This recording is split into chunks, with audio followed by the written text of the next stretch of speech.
ফাহিমের গ্রামীণ ভাবনা YouTube channel থেকে সবাইকে ধন্যবাদ। ফাহিমের এটা মুরগি খামার, চাচা বাতিজা মুরগি খামারে তারা চাচা বাতিজা দুজন মিলে সন্ধ্যাবেলায় মুরগির খাবার ড্রেনগুলো পরিষ্কার করছে, এটা আমি দেখতে পাচ্ছি।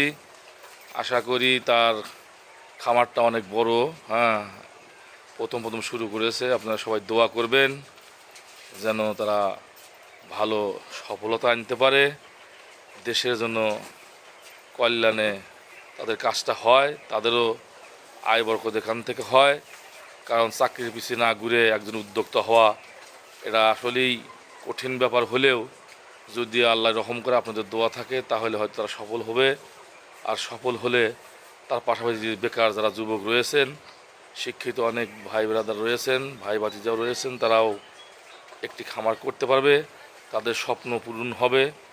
লক্ষ লক্ষ খরচ করে বিদেশে যাওয়া বা চাকরির পিছনে ঘোরার চেয়ে উদ্যোক্তা হওয়া অনেক ভালো।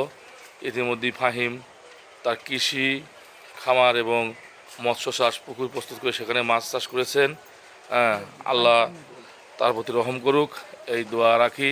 আপনারাও সকলে দোয়া করবেন তাদের সফলতা দেখে আরও আমাদের গ্রামের বেকার যুবক যারা রয়েছেন তারাও যেন উদ্যোক্তা হওয়ার আশা পোষণ করেন এবং সফলতা অর্জন করেন। আসসালামু আলাইকুম।